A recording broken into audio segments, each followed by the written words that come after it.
بسم اللہ الرحمن الرحیم.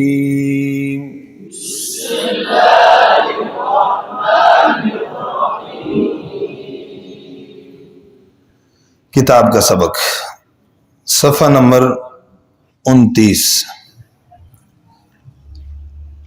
را کے قاعدے، را کے تفخیم اور ترقیق. آگے مزید وضاحت آ رہی ہے. تفخیم کہتے ہیں پر پڑھنے کو، ترقیق کہتے ہیں باریک پڑھنے کو. ٹھیک، تو یہ جو تفخیم و ترقیق کی کیفیت ہے یہ عملی ہے اور ادا سے اس کا تعلق ہے، نظر آنے سے اس کا تعلق نہیں ہے. لفظ اللہ کلام پر ہو رہا ہے باریک، نظر آنے سے اس کا تعلق پڑھ کر پتہ چلے گا کہ یہاں پر ہوتا ہے، پڑھ کر پتہ چلے گا یہاں باریک ہوتا ہے. تو یہ بات بھی سمجھ آئی. تو اس لیے اب اس کا کوئی کہے کہ جو مجھے پتہ ہے کہ اس کا یہ قاعدے ہیں پر ہونے کے اور پڑھنا نہ آتا ہو تو کیا فائدہ ہوگا. بات سمجھ گئے جی.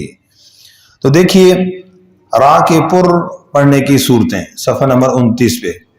را کے اوپر اب اس میں ایک بات یہ سمجھنی ہے کہ را کے بعض کتابوں میں پر ہونے کی صورتیں 10-12 لکھی ہوئی ہیں، یہاں پر ہم نے 6 لکھی ہیں.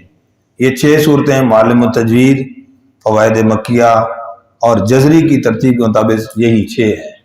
ٹھیک ہے نا، ورنہ بعض حضرات نے انہی کو یہاں ڈبل اکٹھی کی ہوئی ہے نا، وہاں انہوں نے کھول کھول کر بیان کیا تو زیادہ تفصیل بن گئی ہے.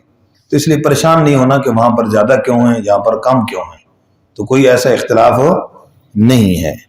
جی دیکھیے نمبر 1، را کے اوپر جب زبر یا پیش ہو تو را کیا ہوگی؟ پر ہوگی. ٹھیک ہے، پر کا حکم اوپر لگا دیا اس لیے عبارت کو کم کر دیا بھائی. جی ربما رعد. ٹھیک ہے.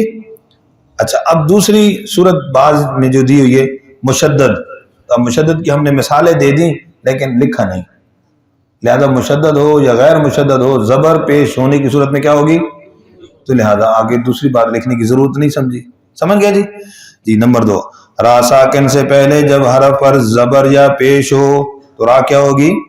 پر ہوگی. جیسے اوصلو، جیسی طرح اوصلا یوصلو. سمجھ گئے جی. نمبر 3، را ساکن ہو اس سے پہلے والا حرف بھی ساکن ہو، اس سے پہلے زبر یا پیش ہو تو را کیا ہوگی؟ پر ہوگی. جیسے جی قادر جی اور عسر، قادر اور امور بھی ٹھیک ہے. نمبر 4، را ساکن سے پہلے والے حرف پر کسرہ عارضی ہو. یہ سمجھنے والی بات ہے. کسرہ کیا ہو بھائی؟ عارضی. یہ عارضی ہمیں کیسے سمجھ آئے گا کہ اگر پیچھے سے کوئی حرف ملا کر پڑھے تو وہ زیر وہ کسرہ گر جائے، وہ کسرہ، اس کو عارضی کہتے ہیں. اس کو کیا کہتے ہیں؟ تو یہ بہرحال کسی عالم سے سمجھ کر عوام الناس ہو تو یہ سمجھا جا سکتا ہے. جیسے ارجعی، اونچی آواز سے جی، تو ارجعون تو را کیا ہوگی؟ اب دوست مسوقات جہاں پر را پر ہونے کی صورت بتاتے ہیں لیکن پڑھتے ہیں ارجعی، تو پھر اس کے یاد کرنے کا کیا فائدہ؟ پر پڑھنا ہے. شاباش. نمبر 5، را ساکن سے پہلے زیر الگ کلمہ میں ہو، جس کو ہم کہتے ہیں کسرہ منفصل. زیر کیا ہو بھائی؟ الگ کلمہ میں، دوسرے کلمہ میں ہو. جیسے رب ارحمہما، کیسے؟ شاباش. اسی طریقے سے رب ارجعون، الذی ارتضی. نمبر 6، را ساکن کے بعد، را ساکن سے پہلے تو اگرچہ زیر ہو لیکن را ساکن کے بعد اسی کلمہ میں حروف مستعلیہ میں سے کوئی حرف ہو، موٹے حروف میں سے کوئی حرف ہو تو بھی را کیا ہوگی؟ پر. جیسے لبیل میوصاد، قیوقاس، فیوقاتن. جی را کو باریک پڑھنے کی 5 صورتیں. را کے نیچے جب زیر ہو تو را کیا ہوگی؟ باریک ہوگی. جیسے رزقن، رجال. نمبر 2، را ساکن سے پہلے زیر کیا ہو؟ اصلی، کسرہ اصلی متصل ہو تو را باریک ہوگی جیسے فرعون۔ نمبر 3، را ساکن سے پہلے والا حرف بھی ساکن ہو، اس سے پہلے والے حرف پر زیر ہو جیسے ذکر، جی تو صرف ذکر بھی لکھ سکتے ہیں، بکر، جی ذکر اور بکر۔ تو قدر اور امور والی جو پر کی صورت تھی وہ وقف کے ساتھ خاص ہے، اسی طرح یہ والی صورت بھی کس کے ساتھ خاص ہے؟ وقف۔ وقف ہوگا تو یہاں دو ساکن بنے گے، را ساکن بنے گا، اس سے پہلے والا حرف بھی ساکن تب بنے گا۔ نمبر 4، را ساکن سے پہلے یا ساکن ہو تو را کیا ہوگی؟ بولیں بھائی، باریک ہوگی جیسے خیر، بولے خیر، ہاں یہ بھی وقف کے ساتھ خاص ہے، ٹھیک ہے۔ قدیر، را باریک ہے، وہ کیا ہوتا ہے؟ یہ تو حال ابھی سن رہے ہیں، بتا بھی رہا ہوں پھر بھی غلط، قدیر، قدیر، جی۔ 5ویں صورت رائے ممالا، یعنی وہ را جو امالے سے پڑھی جاتی ہے جیسے مجریہا، مجریہا، یہ بھی را باریک پڑھی جاتی ہے، جی۔ آگے صفحہ نمبر 30، را کی وہ صورتیں جن میں خلف ہے۔ خلف کا معنی دو وجہ، خلف کا معنی ایک تو تفخیم ترکیب، پر اور باریک ہونا عرض کر دیا۔ پہلی صورت فرقن، کیا ہے بھائی؟ ہاں اس کے اندر کیا ہے بھائی؟ پہلی وجہ تفخیم ہے، وہ اس لیے کہ را ساکن کے بعد حروف مستعلیہ میں سے قاف اسی کلمہ میں ہے، اس لیے را کیا ہوگی؟ اور ہونی چاہیے، را کیا ہونی چاہیے؟ فرقن، ٹھیک۔ دوسری وجہ ترقیق، وہ اس لیے کہ قاف کیا ہے؟ مکسور ہے، تو قاف کے کسرے کی وجہ سے، یعنی کسرے کی حالت میں حروف مستعلیہ کی صفت اصطلاح اتنی قوی نہیں ہوتی جس کی وجہ سے را پر پڑھی جائے، لہذا را اس صورت میں کیا ہو جائے گی؟ باریک۔ دوسری صورت میں اسی طرح من مصر عین القطری، اصل اور وصل کے اعتبار سے مصر اس میں تفخیم، عین القطری اس میں ترقیق ہے۔ ان دونوں کلموں میں خلف صرف حالت وقف میں ہے، سمجھ گئے جی؟ لہذا مصر جو سورہ بقرہ میں ہے اس کی را کا یہ حکم نہیں ہے، بلکہ وہ دونوں حالتوں میں وقف اور وصل میں پر ہی پڑھی جاتی ہے۔ سمجھ آگے بات جی؟ رائے موقوفہ، جس راہ پر وقف کیا جائے، بہت آسان سی بات ہے، جس راہ پر وقف کیا جائے اس کو رائے موقوفہ کہتے ہیں۔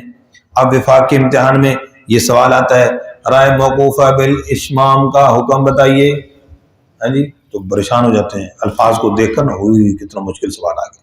تو یہ دیکھیے گا بھائی، یہ حکم کیا ہے؟ رائے موقوفہ جس پر وقف بالاسکان یا اشمام کیا جائے، تو تفخیم اور ترقیق میں حرف ماقبل کی کیا ہوگی؟ تابع ہوگی۔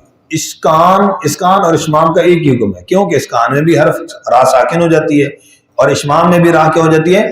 ساکن ہو جاتی ہے، تو لہذا پچھلی حرکت کا اعتبار ہوتا ہے اس طریقے سے۔ اور اگر را پر وقف بالروم کیا جائے تو تفخیم ترقیق میں حرف ماقبل کے تابع نہیں ہوگی، بلکہ روم میں چونکہ اسی حرکت کا اعتبار ہوتا ہے، اب اس پر پیش ہے تو وہ را تھوڑی سی پر پڑی جائے گی، اگر زیر ہے تو را کیا پڑی جائے گی؟ باریک۔ سمجھ گئے جی؟ شاباش۔ اسی طرح الف کی تفخیم اور ترقیق کے بارے میں صفحہ نمبر 31 میں مختصر سی بات ہے، الف سے پہلے اگر کوئی پر حرف ہو تو پر پڑھا جاتا ہے، باریک ہو تو باریک پڑھا جاتا ہے، جیسے صالحین، جیسے جی۔ اسی طرح ناصرین،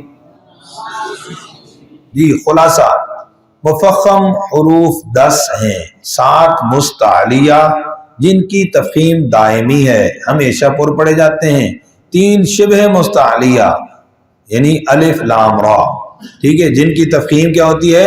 عارضی ہوتی ہے۔ تو لام لفظ اللہ کا ابھی پڑھ چکے، را ابھی اس کے قاعدے پڑھ چکے، اور الف کے بارے میں یہ ابھی میں نے بات عرض کی ہے، ٹھیک ہے جی؟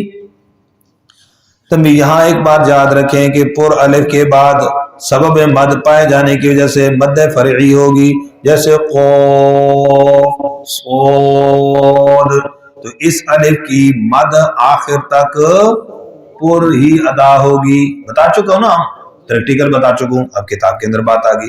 ایسا نہیں ہونا چاہیے کہ الف کی مقدار تو پر ادا ہو لیکن مد کا باقی حصہ باریک ہو جائے، یہ غلطی عام طور پائی جاتی ہے. سمجھ گئے جی؟ تفخیم کے مراتب آسان سی بات ہے بھئی. حروف مفخمہ میں تفخیم کے مراتب دو طرح کے ہیں، حروف کے اعتبار سے اور حرکت کے اعتبار سے. جی بہت آسان سی بات، اور یہ فوائد مکیہ میں لکھی ہوئی ہے لیکن ہم نے اور آسان کر دیا. تفخیم کے مراتب حروف کے اعتبار سے سب سے زیادہ پر لفظ اللہ کلام کس کا بھائی بچو؟ اللہ. پھر اس سے کام کیا ہے؟ تو. نمبر 3 صاد واد. نمبر 4 و. نمبر 5 قاف اور خا. نمبر 6 را. را پر ہونے میں آخری درجے میں آ گیا.